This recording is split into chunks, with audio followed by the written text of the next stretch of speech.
तो बच्चों, आपका स्वागत है आपका अपने YouTube channel easy to learn पे। आज हम सीखने वाले हैं इलेक्ट्रॉनिक विन्यास कैसे लिखा जाता है। किसी तत्व का इलेक्ट्रॉनिक विन्यास लिखने में बच्चों को बहुत सारी परेशानी का सामना करना पड़ता है। तो अगर आप इस वीडियो को अंत तक देखते हैं तो आपकी सारी समस्याएं खत्म हो जाएंगी।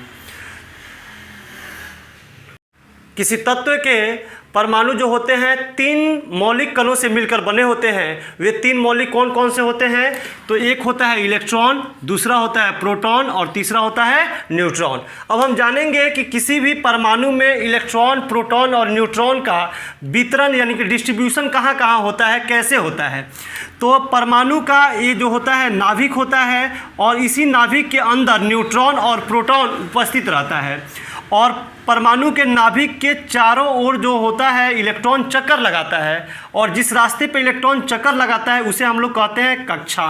क्या कहते हैं? कक्षा। और अंग्रेजी में इसे बोलते हैं हम लोग ऑर्बिट। अब अगर ये पहला कक्षा है तो इसका कक्षा संख्या यानी कि ऑर्बिट नंबर होता है 1 और इसका हम लोग नाम देते हैं के कक्षा। अगर ये दूसरा कक्षा है तो इसका n का वैल्यू 2 होता है और इसका नाम देते हैं l कक्षा। अगर तीसरा कक्षा है तो n का वैल्यू इसके लिए 3 होता है और इसका नाम होता है m कक्षा। चौथा कक्षा के लिए n का वैल्यू 4 और इसका नाम होता है n कक्षा। तो आइए हम जानते हैं कि k कक्षा, l कक्षा, m कक्षा, n कक्षा में अधिकतम कितने इलेक्ट्रॉन को रखा जा सकता है। तो किसी भी कक्षा में अधिकतम इलेक्ट्रॉन की संख्या निकालने के लिए हम एक जनरल फार्मूला बनाते हैं और वो फार्मूला होता है 2n²। किसी भी कक्षा में अधिकतम इलेक्ट्रॉन की जो संख्या होती है उसे फाइंड आउट करने के लिए, निकालने के लिए हमारे पास एक जनरल फार्मूला निकल के आता है। वो कितना होता है? 2n²। तो अब हम निकालेंगे कि के कक्षा में कितने इलेक्ट्रॉन होते हैं, के कक्षा में अधिक से अधिक कितने इलेक्ट्रॉन को रखा जा सकता है। तो के कक्षा के लिए n का वैल्यू कितना होता है? 1। यानी कि अगर इस फार्मूला में हम वैल्यू रखें n = 1 तो n का मतलब 1, तो 1 का स्क्वायर 1 और 1 में 2 से गुना करेंगे तो कितना आ जाएगा? 2 इलेक्ट्रॉन। तो के कक्षा में ज़्यादा से ज़्यादा कितने इलेक्ट्रॉन आ सकते हैं? 2 इलेक्ट्रॉन। उसी तरह से एल कक्षा में हम पता करें तो एल कक्षा के लिए n का वैल्यू 2 होता है और इसमें फार्मूला में इसका वैल्यू रखें तो 2 का स्क्वायर 4 और 4 दूना 8, यानी कि एल कक्षा में 8 इलेक्ट्रॉन हो सकते हैं। एम कक्षा में ज़्यादा से ज़्यादा कितने इलेक्ट्रॉन होंगे? तो एम कक्षा के लिए n का वैल्यू 3 होता है और 3 का स्क्वायर करेंगे तो कितना आता है? 9 और 9 में 2 से गुना करेंगे तो कितना आ जाएगा? 18 इलेक्ट्रॉन। और उसी तरह n कक्षा के लिए हम वैल्यू निकाले तो n के लिए n का वैल्यू है 4 और 4 का स्क्वायर 16, 16 में 2 से गुना करेंगे तो n कक्षा में अधिकतम इलेक्ट्रॉन की संख्या हो जाता है 32। तो ये हमें याद रखना है कि के कक्षा में ज़्यादा से ज़्यादा अधिकतम इलेक्ट्रॉन कितने हो सकते हैं? 2। एल कक्षा में ज़्यादा से ज़्यादा कितने इलेक्ट्रॉन? 8। एम कक्षा में ज़्यादा से ज़्यादा कितने इलेक्ट्रॉन? 18 इलेक्ट्रॉन। और एन कक्षा में ज़्यादा से ज़्यादा कितने इलेक्ट्रॉन रह सकते हैं? तो 32 इलेक्ट्रॉन रह सकते हैं। अब कक्षा में जैसे जैसे हम लोग आगे बढ़ते जा रहे थे तो बड़े कक्षा में जो था इलेक्ट्रॉन का संख्या बढ़ते जा रहा था, तो हम लोग अपने अध्ययन की सुविधा के लिए इस कक्षा को हम लोगों ने उप कक्षा में परिवर्तित कर दिया। कक्षा को डिवाइड कर दिया किसमें? उप कक्षा में, जिसे अंग्रेजी में हम बोलते हैं सबसेल। क्या बोलते हैं इसे अंग्रेजी में? सबसेल। और कौन कौन सा सबसेल बनाया? तो हम लोगों ने सबसेल बनाया S subshell, P subshell, D subshell और एफ सबसेल। के एल एम एन कक्षा को हम लोगों ने तोड़ दिया और तोड़ के इससे उप कक्षा बना दिया। कौन कौन सा उप कक्षा? एस कक्षा, पी कक्षा, डी कक्षा, डी उप कक्षा और एफ उप कक्षा। अब एस पहला जो कक्षा था उससे एक सबसेल बनाया गया और इसका नाम दिया गया एस उप कक्षा। दूसरे कक्षा से 2 सबसेल बनाया गया और इसका नाम दिया गया एस उप कक्षा और पी उप कक्षा। तीसरे कक्षा से 3 सबसेल उप कक्षा बनाया गया और इसका नाम दिया गया एस उप कक्षा, पी उप कक्षा और डी उप कक्षा। चौथे कक्षा से 4 सबसेल बनाया गया और इसका नाम दिया गया एस उप कक्षा, पी उप कक्षा, डी उप कक्षा और एफ उप कक्षा। तो यानी कि हमारे पास सबसेल कौन कौन सा हो गया? एस हो गया, पी हो गया, डी हो गया और एफ हो गया। तो एस सबसेल का जो ऑर्बिट नंबर 1 था वहीं से इसका फॉर्मेशन शुरू हो गया। पी का जो था पी 2 ऑर्बिट नंबर 2, पी के लिए ऑर्बिट नंबर 2 हो गया, डी के लिए ऑर्बिट नंबर 3 हो गया और एफ के लिए ऑर्बिट नंबर कितना हो गया? 4। अब किसी भी उप कक्षा में अधिकतम कितने इलेक्ट्रॉन हो सकते हैं इसकी जानकारी के लिए हमारे पास एक जनरल फार्मूला आता है और वो होता है 4n - 2। किसी भी उप कक्षा में अधिकतम कितने इलेक्ट्रॉन हो सकते हैं उसके लिए एक जनरल फार्मूला है, और वो जनरल फार्मूला क्या है? 4n-2। आइए हम जानते हैं अब कि s उप कक्षा में कितने इलेक्ट्रॉन हो सकते हैं, p उप कक्षा में अधिकतम कितने इलेक्ट्रॉन रखे जा सकते हैं, d उप कक्षा में कितना अधिकतम इलेक्ट्रॉन रखे जा सकते हैं, और f उप कक्षा में कितने अधिकतम इलेक्ट्रॉन रखे जा सकते हैं। तो s के लिए हमारा n का वैल्यू कितना होता है? 1 होता है। तो इस फार्मूला में रखें तो 4 में 1 से गुना करेंगे 4, और 4 में से 2 घटा लेंगे तो बच जाएगा 2। यानी कि s उप कक्षा में अधिकतम 2 ही इलेक्ट्रॉन रख सकते हैं। p उप कक्षा के लिए जाएं तो p उप कक्षा के लिए n का वैल्यू कितना है? 2 है। तो फार्मूला में इस वैल्यू को पुट करेंगे तो 4 दूनी 8, 8 में से 2 घटा लेंगे तो कितना आ जाएगा? 6। यानी कि p उप कक्षा में ज़्यादा से ज़्यादा कितने इलेक्ट्रॉन रख सकते हैं? 6। अब d उप कक्षा के लिए अगर देखने जाएं तो d उप कक्षा के लिए n का वैल्यू 3 होता है। फार्मूला में इस वैल्यू को रखते हैं तो 4 तिहाई 12, 12 में से 2 घटेगा तो कितना आ जाएगा? 10। यानी कि d उप कक्षा में ज़्यादा से ज़्यादा 10 इलेक्ट्रॉन रख सकते हैं। उसी तरह f कक्षा के लिए हम जाएं तो n का वैल्यू कितना होता है? 4, और इस फार्मूला में रखें तो 4 चौका 16, 16 में से 2 घटेगा कितना आ जाएगा? 14। यानी कि हम सारे सबसेल के बारे में जान गए कि किस सबसेल में कितने इलेक्ट्रॉन को रखा जा सकता है। तो पहला सबसेल यानी कि S सबसेल में 2 इलेक्ट्रॉन, दूसरा सबसेल P यानी कि 6 इलेक्ट्रॉन, D में ज़्यादा से ज़्यादा 10 इलेक्ट्रॉन, और F में ज़्यादा से ज़्यादा 14 इलेक्ट्रॉन रखे जा सकते हैं। कक्षा संख्या 1 से एक उप कक्षा बनाया गया S उप कक्षा, और इसका नाम दे दिया गया 1s। दूसरे कक्षा से 2 उप कक्षा बनाया गया था S और P, इसका नाम दे दिया गया 2s और 2p। तीसरे कक्षा से 3 उप कक्षा बनाया गया था S, P, D, तो इसका नाम रखा गया 3s, 3p, 3d। चौथे कक्षा से 4 उप कक्षा बनाया गया था S, P, D और F, यानी कि अब इसका नाम दे दिया गया 4s, 4p, 4d, 4f। अब इन्हीं उपकक्षाओं में हम अपने इलेक्ट्रॉन को भरते हैं। तो किस इलेक्ट्रॉन में पहले इलेक्ट्रॉन भरा जाता है? तो जिस सबसेल का ऊर्जा सबसे कम हो उसमें सबसे पहले इलेक्ट्रॉन भरेगा, फिर उसके बाद जिसका एनर्जी उससे ज़्यादा होगा फिर उसमें इलेक्ट्रॉन भरेगा।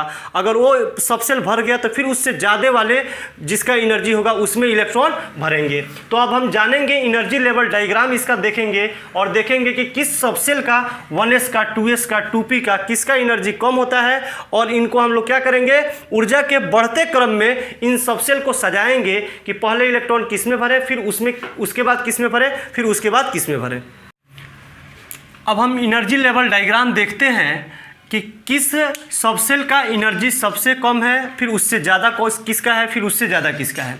तो ये आपका एनर्जी लेवल डायग्राम बनाया गया है, और इस एनर्जी लेवल डायग्राम में जो जितना ही ऊपर है उसका एनर्जी उतना ही कम है। तो सबसे कम होता है एनर्जी 1s का। सबसे एनर्जी कम किसका है? 1s का। 1s से ज़्यादा होता है एनर्जी 2s का, 2s से ज़्यादा एनर्जी होता है 2p का, और 2p से ज़्यादा एनर्जी होता है 3s का, और 3s से ज़्यादा एनर्जी होता है 3p का, और 3p से ज़्यादा एनर्जी होता है 4s का, और 4s से ज़्यादा एनर्जी होता है 3d का।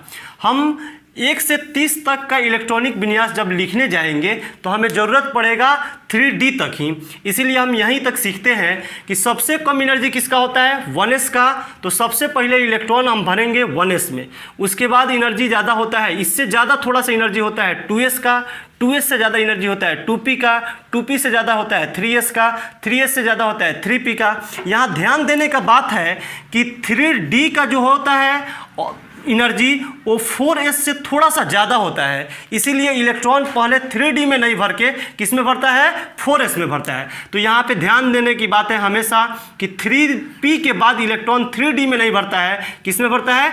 4s में। 4s में क्यों भरता है? क्योंकि 3d का एनर्जी जो है 4s से ज़्यादा होता है, तो इसमें इलेक्ट्रॉन बाद में भरेगा, 4s में इलेक्ट्रॉन पहले भरेगा। अब हम देखेंगे कि किसी 1 से 30 तक के सभी तत्वों का परमाणु का इलेक्ट्रॉनिक विन्यास कैसे लिखा जाएगा उसे सीखेंगे। अब हम 1 से 30 तक के जितने भी एलिमेंट हैं उन सभी एलिमेंट का, उन सभी तत्वों का इलेक्ट्रॉनिक विन्यास लिखना सीखेंगे। बहुत ही आसान है, बहुत ही आसानी तरीक़ा से आप सीख जाएंगे। तो देखिए लिखने का तरीका यही रहेगा। सबसे पहले 1s में इलेक्ट्रॉन भरेंगे और ज़्यादा से ज़्यादा 2 इलेक्ट्रॉन भर सकते हैं। उसके बाद 2s में इलेक्ट्रॉन भरेंगे और ज़्यादा से ज़्यादा 2 इलेक्ट्रॉन भर सकते हैं। उसके बाद 2p में इलेक्ट्रॉन भरेंगे और ज़्यादा से ज़्यादा 6 इलेक्ट्रॉन भर सकते हैं। उसके बाद 3s में इलेक्ट्रॉन भरेंगे और ज़्यादा से ज़्यादा 2 इलेक्ट्रॉन भर सकते हैं। 3p में इलेक्ट्रॉन भरेंगे और ज़्यादा से ज़्यादा 6 इलेक्ट्रॉन, और उसी तरह से 4s में इलेक्ट्रॉन भरेंगे और ज़्यादा से ज़्यादा 2 इलेक्ट्रॉन, और 3d में भरेंगे और ज़्यादा से ज़्यादा 10 इलेक्ट्रॉन रह सकते हैं। आइए हम सबसे पहले हाइड्रोजन का इलेक्ट्रॉनिक विन्यास लिखते हैं। तो हाइड्रोजन में इलेक्ट्रॉन जो होता है एक ही होता है, तो इसलिए इसका सिर्फ हमको 1 इलेक्ट्रॉन भरना है, तो 1s में 1 इलेक्ट्रॉन भर देंगे। उसी तरह हीलियम में लिखना है हमको, तो लिख देंगे 1s में 2 इलेक्ट्रॉन। लिथियम में 3 इलेक्ट्रॉन को भरना है, तो 1s में 2 इलेक्ट्रॉन हो गया। अब बचा कितना इलेक्ट्रॉन? 1 इलेक्ट्रॉन। तो इसके बाद किस में भरेंगे? 2s में। जो बचा इलेक्ट्रॉन है उसको इसमें भर देंगे। बेरिलियम में तो 1s में 2 इलेक्ट्रॉन, फिर 2s में जो बचा इलेक्ट्रॉन है उसको भर देंगे, तो 2 इलेक्ट्रॉन और 2 इलेक्ट्रॉन, 4 इलेक्ट्रॉन भर गया। बोरॉन में कैसे भरेंगे? तो सबसे पहले भरेंगे हम 1s में 2 इलेक्ट्रॉन, उसके बाद फिर 2s में 2 इलेक्ट्रॉन। अभी भी मेरे पास इलेक्ट्रॉन बचा हुआ है, क्योंकि इसके पास बेरिलियम के पास है, आपके पास कितना? बोरॉन के पास है 5 इलेक्ट्रॉन, लेकिन हम अभी तक भरे हैं 4 इलेक्ट्रॉन, तो 1 इलेक्ट्रॉन किस में चला जाएगा? 2p में चला जाएगा 1 इलेक्ट्रॉन। फिर कार्बन का उसी तरह से 1s2 2s2 2p और हो जाएगा आपको 2। यानी कि अब सभी एलिमेंट्स का इसी तरह से इलेक्ट्रॉनिक विन्यास लिखते जाएंगे। अब इसके बाद हम लोग देख लेते हैं आर्गन का। आप इन सभी एलिमेंट्स का इलेक्ट्रॉनिक विन्यास लिख के और सेंड करेंगे कि कैसे लिख पा रहे हैं आप। आर्गन का अगर हम लिखें तो 1s2 2s2 2p6, और उसके बाद 2p के बाद किस में भरेंगे? 3s में, और 3s में कितना इलेक्ट्रॉन? 2 इलेक्ट्रॉन। उसके बाद 3p में भरेंगे, 3p में कितना इलेक्ट्रॉन बचा है उतना ही इलेक्ट्रॉन का रखेंगे, तो 2 और 2 4, 4 अच्छे 10, 10 और 2 12, 12 इलेक्ट्रॉन को भर चुके हैं। यानी कि बचा इलेक्ट्रॉन कितना है? 6 इलेक्ट्रॉन, और 3p में हम 6 इलेक्ट्रॉन तो रख ही सकते हैं आराम से, तो 3p में कितने इलेक्ट्रॉन हो जाएंगे? 6 इलेक्ट्रॉन। उसी तरह से कैल्शियम का हम निकालें, इलेक्ट्रॉनिक विन्यास लिखें तो 1s2 2s2 2p6 3s2 और 3p6। अब देखिए कितने इलेक्ट्रॉन को हम भर दिए, 2 2 4 6 10 10 और 2 12, 12 और 6 18 इलेक्ट्रॉन को भर चुके हैं हम 3p तक। यानी कि 18 इलेक्ट्रॉन भर दिए, और 3p के बाद किस में इलेक्ट्रॉन भरना है? 4s में। तो बचा इलेक्ट्रॉन को हम 4s में भरेंगे, और बचा हुआ इलेक्ट्रॉन तो 2 ही है, तो 4s में 2 इलेक्ट्रॉन भर देंगे। 1 से 30 तक के एलिमेंट का अगर कॉन्फ़िगरेशन लिखते हैं तो उनमें 2 इलेक्ट्रॉन का, 2 आपको एलिमेंट का कॉन्फ़िगरेशन बहुत ही इंपॉर्टेंट होता है, एक क्रोमियम का और एक कॉपर का। ये क्रोमियम और कॉपर का इलेक्ट्रॉनिक विन्यास हर एक एग्जाम में पूछा जाता है और ये बहुत ही ज़्यादा इंपॉर्टेंट है। तो इसीलिए इसको समझने के लिए हमको 2 रूल समझना होगा। एक रूल है हुंड्स का नियम। एक रूल क्या है? हुंड्स का नियम। हुंड का नियम ये कहता है कि कोई भी जब इलेक्ट्रॉन भरता है तो s सबसेल जो होता है ना, s सबसेल, इसके पास 1 ऑर्बिटल होता है। p सबसेल जो होता है उसके पास 3 ऑर्बिटल होता है। p के साथ पास कितने ऑर्बिटल होते हैं? 3 ऑर्बिटल होते हैं। ये s सबसेल है, ये p सबसेल है, और d के पास जो होता है ना वो 5 ऑर्बिटल होता है। d सबसेल के पास कितने ऑर्बिटल होते हैं? 5।